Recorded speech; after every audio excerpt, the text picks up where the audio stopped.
In a small village, nestled between rolling green hills and a crystal-clear river, lived a young farmer named Ethan. Ethan was known for his hard work and dedication. His fields were always meticulously tended, and his harvest was the envy of many. Yet, despite his success, a constant cloud of worry hung over him. He worried about the weather, about the health of his crops, about the market prices, and about the future. His mind was a relentless storm of what-ifs and if-onlys, leaving him with no peace, day or night. One evening, as he sat watching the sunset paint the sky in hues of orange and purple, he felt an overwhelming sense of exhaustion. The beauty before him was lost, overshadowed by the turmoil within. Decided he couldn't go on like this. The next morning, Ethan set out on a journey.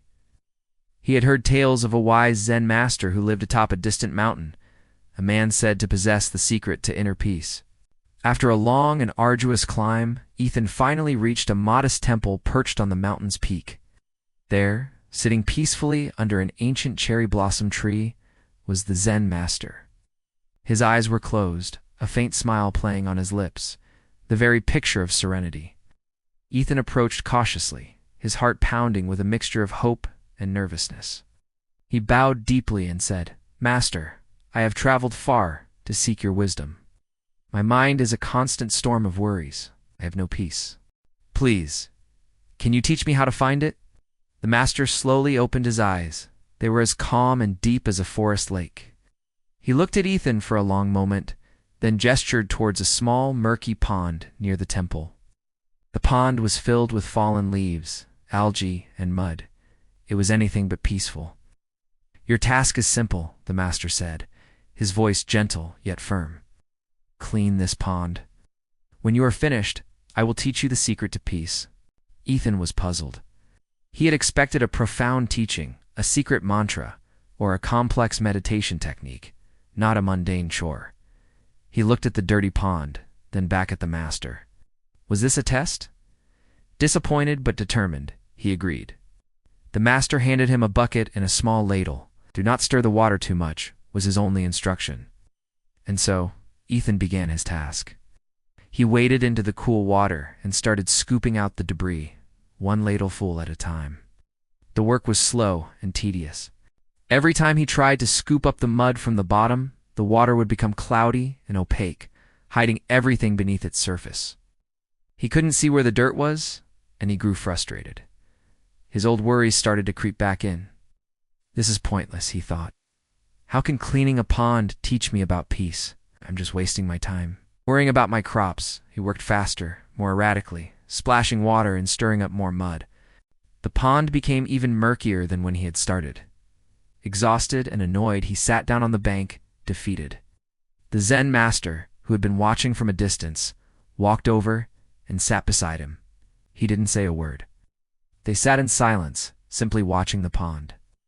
After some time, Ethan noticed something remarkable.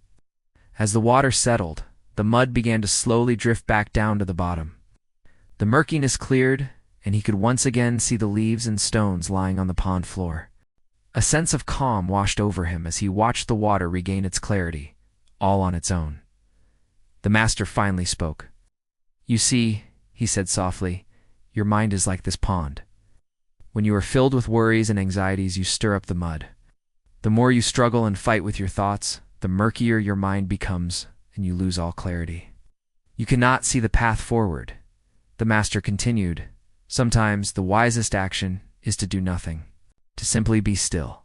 Allow the thoughts to be, without grasping onto them, without fighting them. Just as the mud in this pond settles on its own when the water is still, your worries will also settle if you give your mind the space to be calm. Peace is not something you find by chasing it. It is what emerges when you stop disturbing it." Ethan looked at the pond, then at the master, and a profound understanding dawned upon him. The master wasn't just talking about the pond. He was talking about Ethan's entire life. His constant worrying was the act of stirring the mud.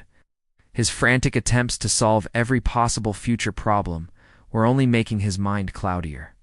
The next day, Ethan returned to the pond, but with a completely new perspective. He moved slowly and deliberately. When he scooped up a ladle of leaves, he focused only on that action. He felt the cool water on his hands, heard the gentle splash, and watched the leaves float in his bucket. He didn't think about his farm or the weather. When his mind started to drift, he didn't fight it, gently acknowledged the thought, and brought his focus back to the task at hand, back to the present moment. He found a rhythm, a graceful dance between himself, the water, and the ladle. The work was no longer a chore but a form of meditation. He was simply cleaning the pond. And in that simplicity, he found a quiet joy. Days turned into a week. Ethan worked patiently, clearing the pond bit by bit. He learned to wait for the water to clear after each disturbance. He discovered that by focusing entirely on the present task, the constant chatter of worry in his head began to fade. It was still there, like the mud at the bottom of the pond, but it no longer clouded his entire being. He could see clearly. One afternoon, he scooped up the last of the debris. The pond was transformed. The water was now so clear that he could see the pebbles and sand on the bottom. The sun's rays danced on the surface, and the reflection of the sky was perfect and unbroken.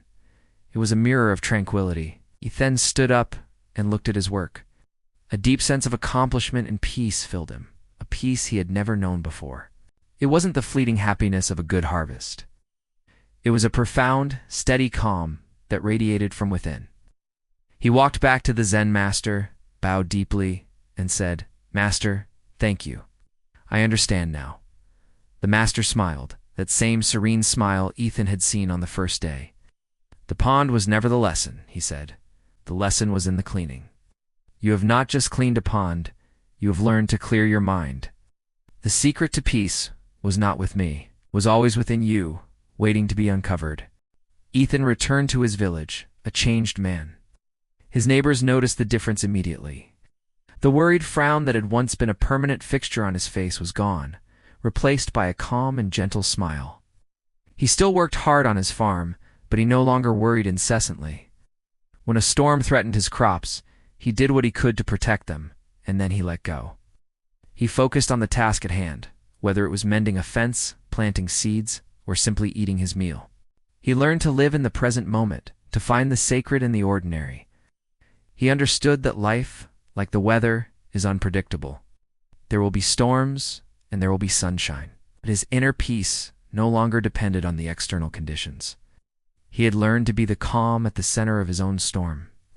And every now and then, when he felt his old worries begin to stir, he would simply close his eyes, take a deep breath, and picture a quiet, clear pond reflecting the endless blue sky. Thank you so much for watching. If this story resonated with you, please consider liking the video and subscribing to our channel for more content that helps you find peace and clarity in your daily life. And we'd love to hear your thoughts in the comments below. See you next time.